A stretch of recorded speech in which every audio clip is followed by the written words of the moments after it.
नमस्कार, जय हिंद दोस्तों। मैं आपका दोस्त शुभम गिरी आप सभी लोगों का हार्दिक स्वागत करता हूं अपने यूट्यूब चैनल टीवी शुभम गिरी में। दोस्तों, निफ्ट ने नोटिस पे नोटिस निकाल निकाल करके जो दिमाग है हमारे ईएमआरएस के कर्मचारियों का वो ख़राब कर दिया है और इतना दुख दे दिया है आज की दो नोटिसों ने कि जिसकी जितनी निंदा की जाए उतनी कम है। और सबसे बड़ी बात तो 2 साल तक एनओसी ही नहीं मिलेगी। सबसे बड़ी प्रॉब्लम की बात, ऐसा लग रहा है कि कोई निरंकुश शासक शासन कर रहा है। मोहम्मद बिन तुगलक की मुझको याद आ रही है। तुगलकी फरमान जारी हो रहे हैं भाई निफ्ट की तरफ से। और जब 2 साल तक एनओसी नहीं मिलेगी तब तो ऐसा लग रहा है कि गई भैंस पानी में। और दूसरी बात, छुट्टियां इतना ही कम कि बस नौकरी ही करनी है, परिवार को जाइए भूल। क्योंकि 2-4 दिनों की छुट्टियों में क्या होगा, कुछ नहीं होगा। 2-4 दिन तो आपके ट्रेनें में निकल जाएंगे छत्तीसगढ़ से दिल्ली, हरियाणा, राजस्थान जाने में। चलिए ऑफिशियल नोटिस पर आपको ले चलते हैं और उसके बाद की चर्चा आगे हम करते हैं। पहले तो दोस्तों ये छुट्टियों का नोटिस देख लीजिए। Leave rules of EMRS staff selected through ESSC 2023। यानी पहले तो लीव का क्या नियम है ये समझ लीजिए। डेट देख लीजिए, 26 जुलाई भाई आज की है। This is with reference to the discussion held in the matching with state UT secretariat in 19/7/2024। In order to ensure uniform leave rule in all EMRs, the following leave rule are hereby enumerated for strict compliance in EMRs। ठीक है, इनको दो table में इन्होंने बांट दिया है। पहली टेबल में है वेकेशन स्टाफ, ऑल टीचर्स इसमें सारे हैं, लैब अटेंडेंट हैं, स्टाफ नर्स हैं, कैटरिंग असिस्टेंट हैं, कुक हैं, मेस हेल्पर है फॉर ईच कैलेंडर ईयर का दिया है। ठीक है। और दूसरी साइड नॉन वेकेशन स्टाफ है, जिसमें staff other than vacation staff including principal and vice principal for each calendar year. तो भाई पहले इधर का देखें तो ईएल भाई 10 दे रहे हैं, जितने भी टीचर्स हैं, लैब अटेंडेंट हैं, स्टाफ नर्स हैं। एचपीएल और आरएच कुछ है ही नहीं। सीएल 8 हैं, सीएल इन्होंने 8 दी है। यानी छुट्टियां उसी प्रकार से हैं जैसे ऊँट के मुंह में जीरा। प्रिंसिपल और वाइस प्रिंसिपल के लिए थोड़ा सा अच्छी बात है। ईएल 30 हैं, एचपीएल 20 हैं, आरएच 2 हैं और सीएल 8 हैं। ठीक है।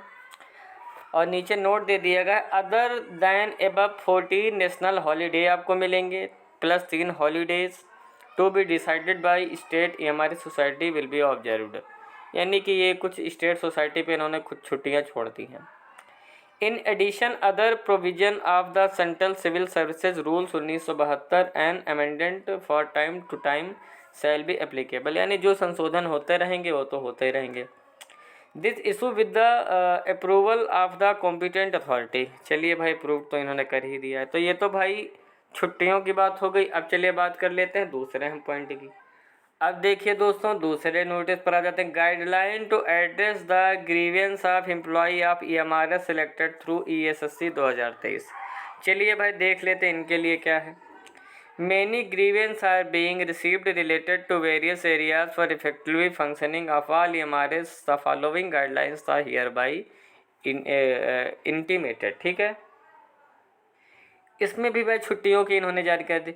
एट EMRs लेवल प्रिंसिपल में B empowered to censor all kinds of leave, casual leave, earned leave, half pay leave, child care leave, maternity leave, paternity leave, extraordinary leave, commuted leave and district holiday as applicable। यानी सारी leave इन्होंने बता दी है। as per GOI not to staff of EMRs other than the case of self other than child care leave and maternity leave of any kind beyond 30 days in respect of EMRs staff will be sanctioned by the state society if the period of leave other than child care leave and maternity leave exceed 3 months। 3 month की भाई बताई है। The case में be refer to next. और फिर study leave के बारे में दिया है। और जो सबसे बड़ी ब्रेकिंग न्यूज़ भी है, in the interest of student of EMRS there is no provision of study leave. यानी प्रोविजन पीरियड में आपको कोई स्टडी लीव नहीं मिलेगी भाई, समझ लीजिए। जो लोग सोच रहे थे कि इसमें कोई कोर्स वगैरह हम कर लेंगे, तो मैं बता दूं आपकी जानकारी के लिए, आप नहीं कर पाएंगे। इसलिए सोच रहे हैं तो 2 साल तक अपना सपना सपना ही रहने दीजिए। फिर दिया है issuance of NOC for applying and appearing for higher post. चलिए भाई एनओसी के बारे में देख लेते हैं। If the candidate had already applied before joining EMRS, the same may be granted by the principal for all employee other than self. In respect of principal, state society are empowered to sanction. For fresh applications, NOC shall not be issued during the provision period of employee. यानी 2 साल का जो provision period है इसमें आपको NOC नहीं मिलेगी। यानी इन 2 सालों में अगर आप कहीं सेलेक्ट हो जाते हैं तो आपको उसके लिए NOC नहीं मिलेगी 2 साल तक। ये दोस्तों बात गांठ में बांध लीजिए। और ये भी एक तुगलकी फरमान ही दोस्तों कहें तो बिल्कुल अतिशयोक्त नहीं होगी। बाकी आप लोग अपने तरफ से एफर्ट लगा करके देख लें, कुछ मेल कर लीजिए, कॉल कर लीजिए, शायद कुछ इसमें संशोधन वो करे।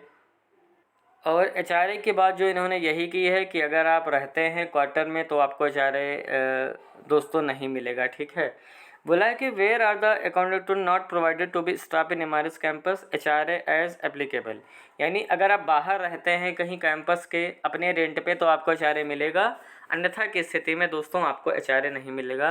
और हॉस्टल वार्डन तो भाई कैंपस में ही रहेंगे, ये तो आपको पता है। और ट्रांसफ़र के लिए इन्होंने बता दिया है कि अभी ट्रांसफ़र पॉलिसी इन्होंने कोई नहीं बनाई है। बहुत ही जल्द जो ट्रांसफ़र पॉलिसी बनेगी उसके अनुसार आपका जो ट्रांसफ़र है दोस्तों वो आपका होगा। और इन्होंने बताया है कि जो 60 दिन की छुट्टियां हैं वही स्ट्रिक्टली फॉलो की जाएंगी। 90 दिन का जो अवकाश है वो आपको दोस्तों नहीं मिलेगा, ठीक है। तो ये दोस्तों जो मुख्य बातें थी वो मैंने आपको बता दी हैं। मैं मानता हूँ परेशानी तो काफ़ी ज़्यादा बढ़ गई हैं, बहुत सारी चीज़ें इन्होंने क्लियर भी कर दी हैं छुट्टियों को लेकर के। परेशानी तो बढ़ ही गई है, बाकी आप लोग अपनी तरफ से मेल करके या ट्विटर कैंपेन करके अगर प्रयास करना चाहते हैं कि कुछ छूट मिल जाए तो करके देख लीजिए, शायद कुछ रिलीफ आपको मिल जाए, वरना है तो बड़ा मुश्किल है। क्योंकि निरंकुशता की जो हदें होती हैं 19 दिन तो पार ही कर दी हैं भर्ती की शुरुआत से लेकर के ही। तो इनसे कोई उम्मीद ना ही की जाए तो ज़्यादा बेहतर है। बाकी आप अपने स्तर से प्रयास कर लीजिए। दोस्तों हम EMRS की भर्ती की शुरुआत से ही लगातार आपके साथ एक परिवार की तरह बने हुए हैं और सारी बातें भी आपको बताते हैं जो भी नोटिस आती हैं। उम्मीद है कि अगर आप दोस्तों हमारे चैनल पर नए हैं और अभी तक हमारे चैनल को सब्सक्राइब नहीं किया तो प्लीज़ करिएगा, ताकि टाइम टू टाइम EMRS से रिलेटेड या अन्य भर्तियों से रिलेटेड सारी जानकारी आपको विधिवत मिलती रहे। तो आज के वीडियो में बस इतना ही रखते हैं। जैसे ही कोई नई न्यूज़ आएगी तुरंत उपस्थित होंगे आपके समक्ष वो नई वीडियो लेकर के। तब तक अपना ख्याल रखिएगा और मेरे साथ बोलिए जय हिंद, जय भारत।